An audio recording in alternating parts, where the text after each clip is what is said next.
Is on the brink of elimination after falling to Miami in last night's Game 3 128-102 blowout. Tatum and company are now one loss away from being swept in the conference finals, which has never happened in Boston Celtics history. Lakers great Magic Johnson knows all about that. Had strong words on the C's Game 3 performance, tweeting this: "It's time for the Boston Celtics to make major changes.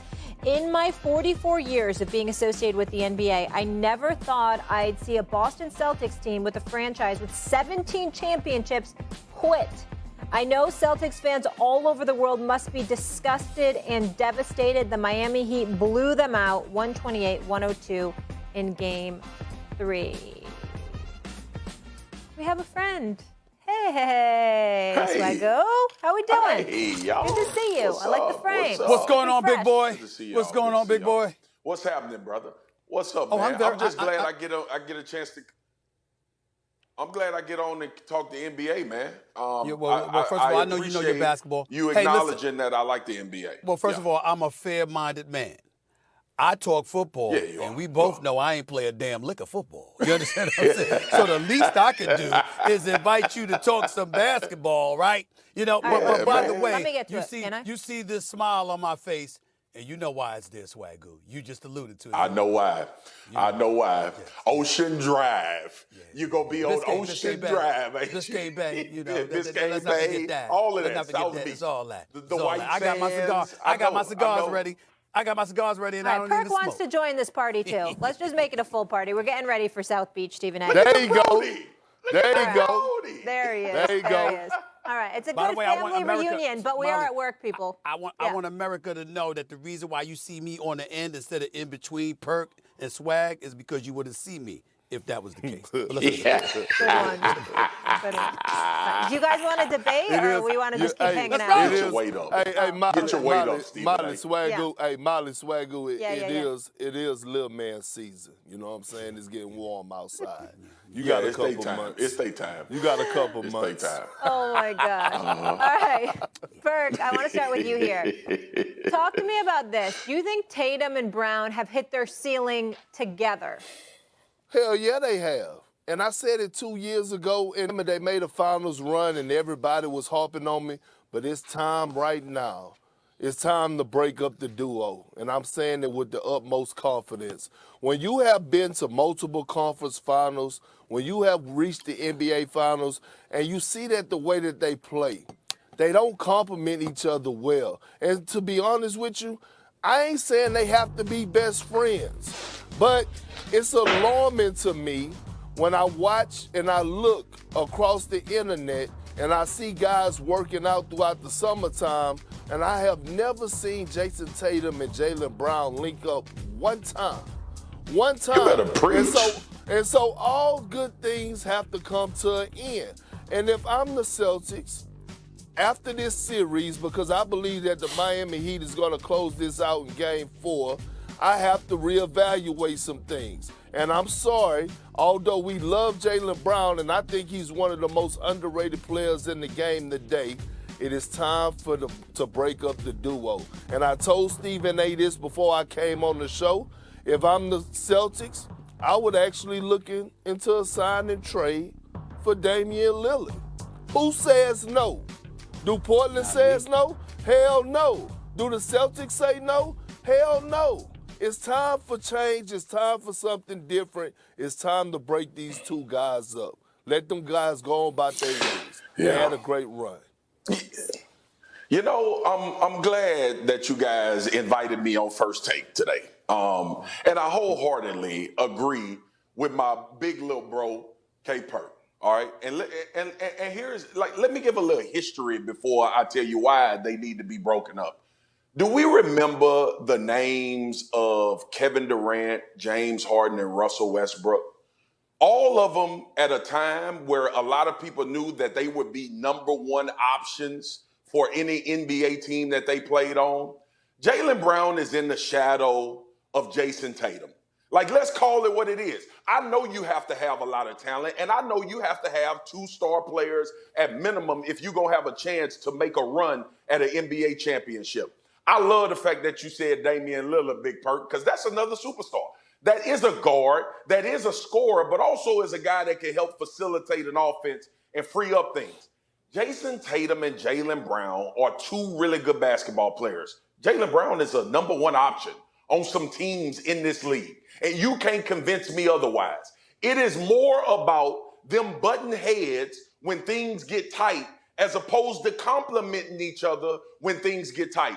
We saw James Harden leave and get a league MVP.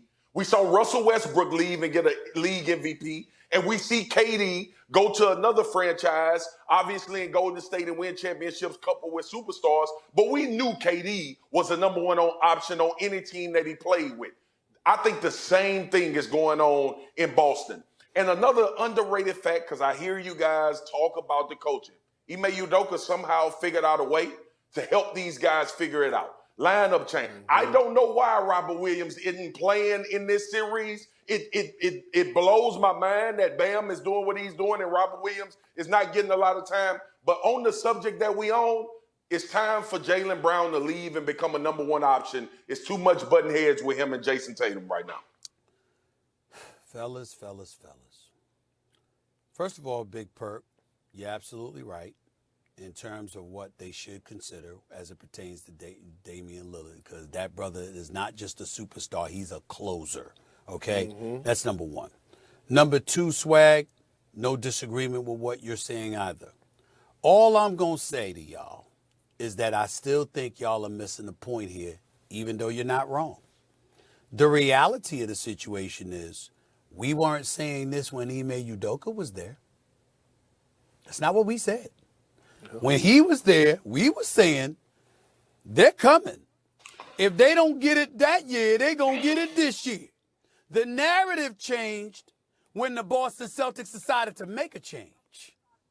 And as I stated a few minutes ago, that was an HR matter. It was none of our business, okay? And the fact that they handled it the way that they handled it, justice is what is transpiring right now. Should Jaylen Brown be a number one option, or could he be for several teams in the NBA? You're damn right. I'd love to see him on the New York Knicks, please. I wish that the Knicks could pull up a heist and trade Julius Randle and get Jaylen Brown. I'd be ecstatic. R.J. Barrett, I'd be excited. He's good, he's young, but I'd take Jaylen Brown in a heartbeat over that, no doubt. We got to remember that the Boston Celtics had Jason Tatum average 30 this year. They had Jaylen Brown average 26 this year. They were considered a dynamic duo this year, but we still needed to see what they did in the playoffs. Why? Because Ime Udoka wasn't there. When he was there, we weren't worried about this, but we're worried now. Then I'm looking at their defensive field goal efficiency. Jason Tatum's given up 61% shooting. Marcus Smart is at 50. This is a former defensive player of the year. This is Marcus Smart. This is a rough ride. Yep. Brother don't give up nothing to anybody. Yep. 58% shooting. Grant Williams, 54% shooting. This is what they're surrendering. Jaylen Brown, 53%. Derek White, 53%. These are not the Boston Celtics we know. They didn't lose anything they had last year, Swagoo and Perk. They added the reigning sixth man of the year in Brogdon. And Williams is more healthy now than he was last year for Ime. So why is there a need for change? Because the culture has changed. You changed the coach. And by changing the coach, particularly for the reasons you did, may have alienated some of your players. And they don't really want it as bad as they wanted it last year. Because the level of accountability that you could hold them to last year. You know how many times we watched Ime Udoka call a timeout and get in players' faces last year? They're like, come here, pass the ball, do this. I mean, he was on them. He was in them. They were being coached. And I'm not trying to say that Mazzulla doesn't try to coach him. I'm saying he doesn't have the cachet, the respect that Ime Udoka had. That's what I'm saying. That's a bigger issue right now, and that is what has led to the Tatum-Brown need for separation. They don't have Ime Udoka. And again, this is what pisses me off when we were talking about mid-season, about when they decided during the All-Star break to go ahead and say, you know what, he's our head coach. I'm sitting up here saying, no, Wick, no, Steve Pagliuca. Like, y'all have been one of the great owners in this league that it's a show me type ownership group. Like, you have to prove yourself. Nothing has ever been handed in the Celtics organization. But you know why they did it? I get it. But what I'm saying is, let it play out. He could still be the head coach with the interim name on there. But what I'm saying is this, S.A. It's too many great candidates that were going to be up for you just to automatically off the muscle say. Hold on. Stay right there, Perk. That's not why they did it. They didn't do it because they had this bloated belief in Missoula. They did it to cover themselves because they wanted to make sure that the change that they made was justified. So if we believe in this coach and we show that early, guess what? It shows that we made the right decision in regards to Ime Udoka. They weren't thinking about a great coach that could come down the pipe. They were thinking about covering their you-know-what because of how they handled Ime Udoka. And Missoula's presence there justified it in their mind. And that's why I said justice. And you just defined the press conference. Do y'all remember when Brad Stevens sat up there and gave that soliloquy about who Missoula was and what he was going to do? And look, let's not act like the Boston Celtics are not in the Eastern Conference Finals. All right, let's give them credit for getting to that point. Like we talking about a team where we trying to separate. That was there with Brad Stevens. But keep going. Perk, I know, but we trying to separate. But the reason why we giving them the type of energy we giving them is because we expect this to be a championship team. See, here's what happens, and it happens in the NFL as well. When you get to a certain point and you've done things over the course of years, we no longer care about you winning games. We no longer care about you winning series. We only care about you winning a championship. And that's where Boston is right now, and that's why this conversation has shifted to Jaylen Brown and Jason Tatum needing to be broke up, talking about the decisions that the front office made and Missoula and all of those people. We're not talking about winning a series. We're talking about championships now. Guys, it's a great discussion. Yeah. Last word here, and then I got to cut it off. What'd you say? It's City of Champions. Boston has been all about champions. Hangs banners, all the time, all the sports. Absolutely. All right, we'll leave it there. Obviously, that conversation to be continued. Coming up, guys, LeBron James has 4 rings, but his father time looms. Is he down to his last title shot? That debate about to get a little heated. Buckle up. And throughout the month